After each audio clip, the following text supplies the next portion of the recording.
धर्मा का महायुद्ध अनकही कथा भाग 2 साइंस फिक्शन स्टोरी अध्याय 16 अनोखी शक्ति। धर्मा अपनी यात्रा पर निकल चुका था और अधिकतर समय नीले थाइजर से एस्ट्रल ट्रेवल और योगिक चक्र क्रिया सीखने में व्यस्त रहा। उसे यह एहसास भी नहीं हुआ कि कब वह स्पेसशिप जनक 290 प्लैनेट X141 के करीब पहुंच गया था। अब धर्मा अपनी ऊर्जा को नियंत्रित करना और जीवित या मृत शरीर में प्रवेश पाने की कला भी सीख चुका था। आप चाहें तो जनक 290 में प्रवेश कर सकते हैं। तब ये स्पेसशिप आपका शरीर होगा और आपकी आत्मा इसे अपनी इच्छानुसार संचालित कर सकेगी, नीले थाइजर ने आग्रहपूर्वक कहा। धर्मा के चेहरे पर खुशी और आशंका का मिश्रित भाव उभर आया। वह पद्मासन में बैठ गया और धीरे धीरे अपने सातों चक्रों पर ध्यान केंद्रित करने लगा। मूलाधार चक्र, स्वादिष्ठान चक्र, मणिपुर चक्र, अनाहत चक्र, विशुद्ध चक्र, आज्ञा चक्र और सहस्त्रार चक्र। धीरे धीरे वो समस्त चक्र जागृत होते गए और अंततः धर्मा की आत्मा उसके शरीर से बाहर निकलने लगी। ये आत्मा किसी को दृष्टिगोचर नहीं थी और ना ही किसी मशीन से पकड़ी जा सकती थी। अब ये आत्मा धीरे धीरे जनक 290 के भीतर प्रवेश कर गई थी। धर्मा को लगा कि वह अब एक साथ धर्मा भी था और जनक 290 भी था। वह अब एक सजीव स्पेसशिप बन चुका था। जनक 290, जो पहले एक कृत्रिम बुद्धिमत्ता आर्टिफिशियल इंटेलिजेंस से संचालित निफ्टी था, अब एक जीवित प्राणी बन गया था। धर्मा अब 2 शरीरों का स्वामी था, एक उसका हार्ड मास का शरीर और दूसरा जनक 290, जिसमें धर्मा की आत्मा का वास था। ये एक अनोखी शक्ति थी। धर्मा के सजीव शरीर ने थाइजर से कहा, ये बहुत ही अद्भुत एहसास है। मैं आपका धन्यवाद कैसे करूं? आपको मेरा धन्यवाद करने की आवश्यकता ही नहीं है। ये शक्ति आपकी अपनी है, जिसे आपको कभी ना कभी तो महसूस करना ही था, थाइजर ने मृदु भाव से कहा। धर्मा की खुशी का ठिकाना ही नहीं रहा। वह X141 को जीतने के लिए संकल्पित था और ऐसा लगता था कि कायनात भी उसकी मदद कर रही थी।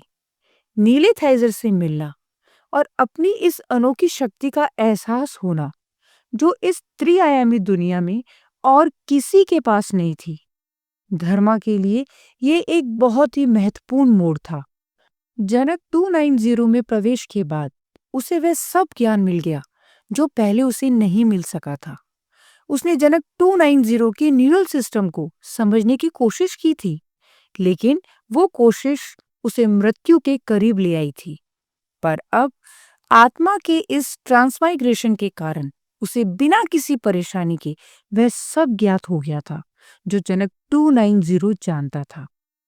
धर्मा ने जनक 290 से अपनी आत्मा को पुनः अपने शरीर में स्थानांतरित कर लिया और अब उसके मानव शरीर में दोनों आत्माओं का वास हो गया था। अब शायद आप X141 पर कब्जा करने के लिए पूरी तरह से तैयार हैं, नीले थाइजर ने कहा। शायद हाँ, इसके लिए मैं आपका हृदय से आभार व्यक्त करता हूं, धर्मा ने विनम्रता से उत्तर दिया। धर्मा, आपकी अनोखी शक्ति का उपयोग सदैव धर्म के मार्ग पर होना चाहिए, थाइजर ने गंभीर स्वर में कहा।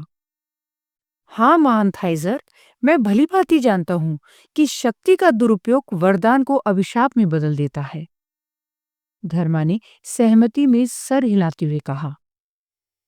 आप सचमुच सन ऑफ गॉड हैं। धन्यवाद महान थाइजर।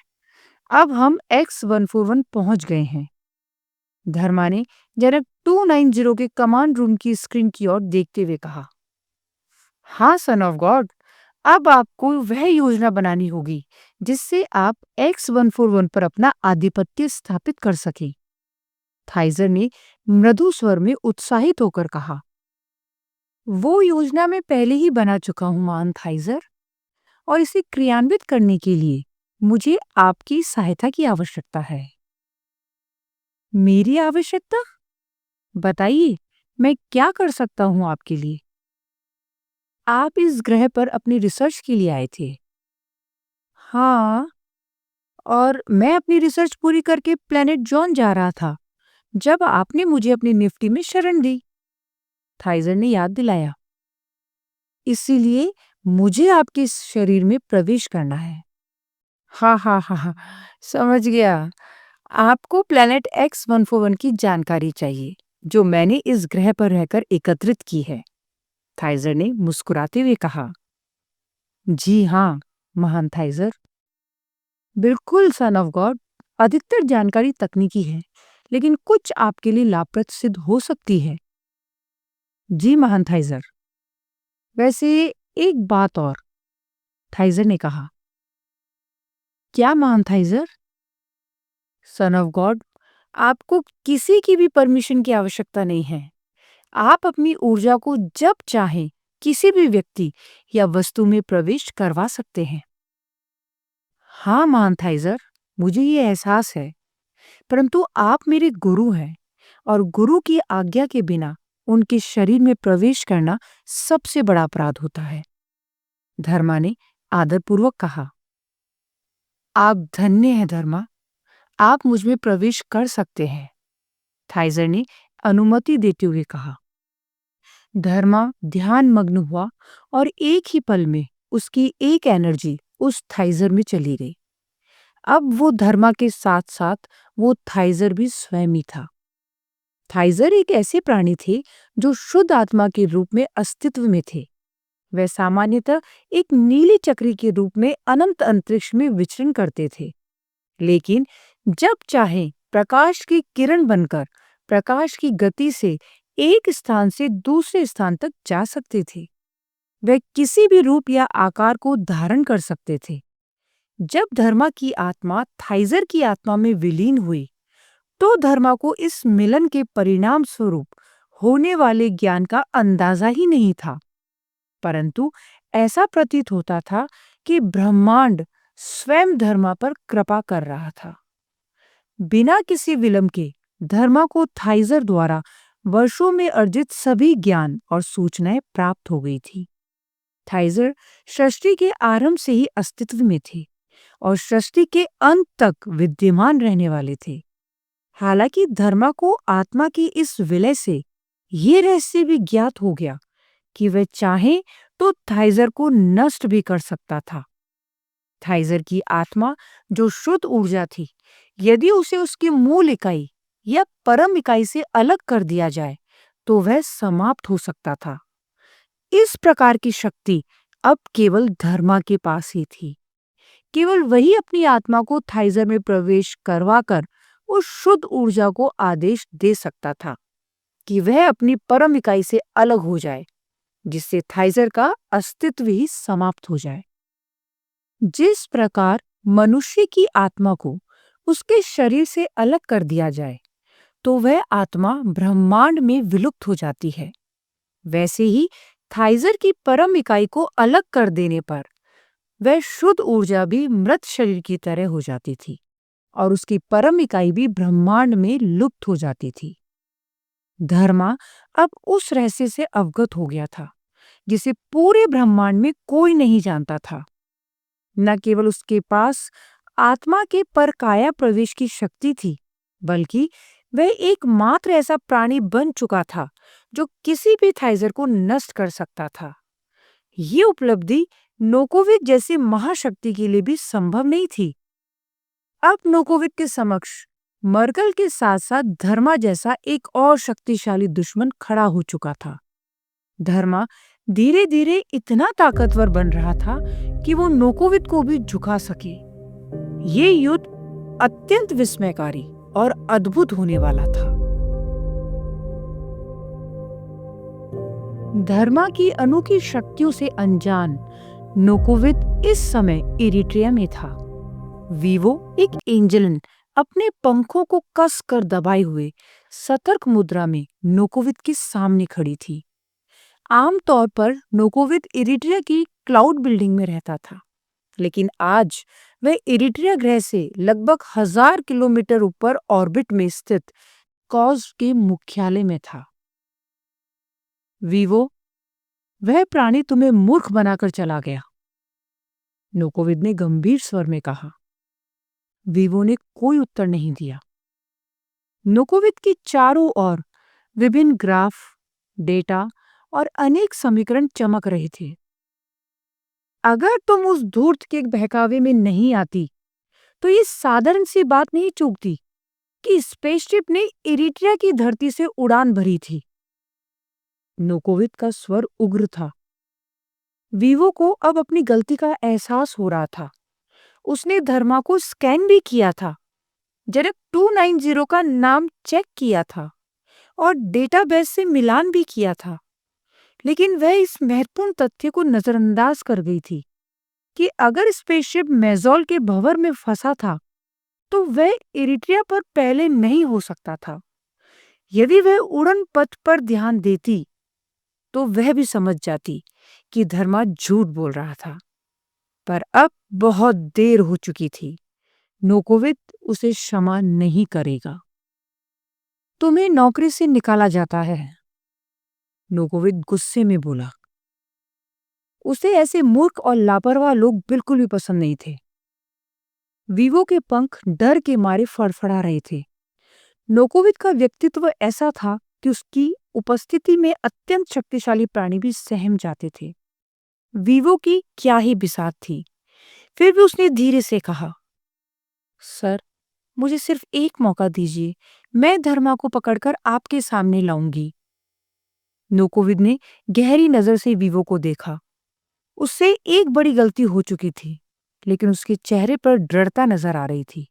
शायद वह अपने कर्तव्य के प्रति लापरवाह नहीं थी। ठीक है वीवो, नोकोविद गंभीर स्वर में बोला। तुम्हें 1 वर्ष का समय देता हूं। धर्मा को पकड़कर मेरे सामने लेकर आओ। वीवो की खुशी का ठिकाना नहीं रहा।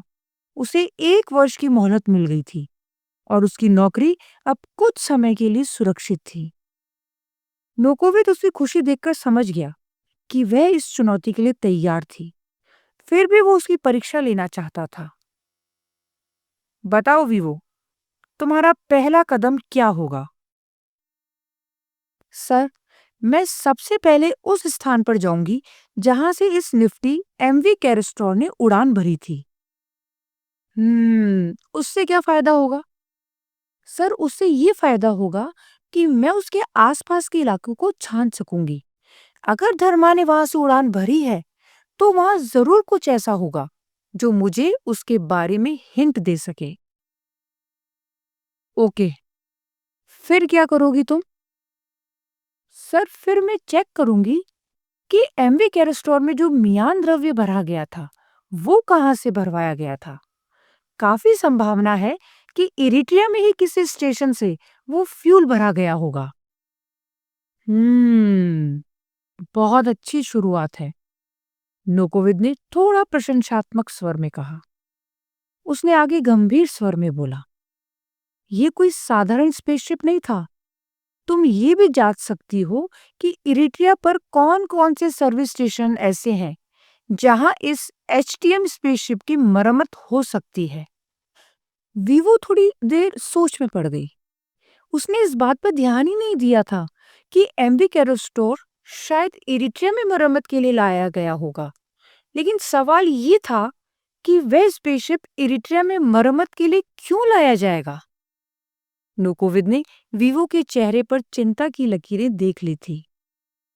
सिंपल है ऑफिसर, ये वही शिप है जिसमें प्रोफेसर बोरो को गिरफ्तार किया गया था और जिसे अजय सेना मेजोल से इरिट्रिया लेकर आई थी।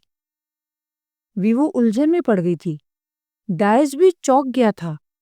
नोकोविद इतनी निश्चितता से ये बात कैसे कह सकता था? नोकोविद ने वीवो और डाइस की ओर देखा और कहा, तुम लोग एक साधारण सा तथ्य मिस कर गए। उसने एक पल का विराम लिया।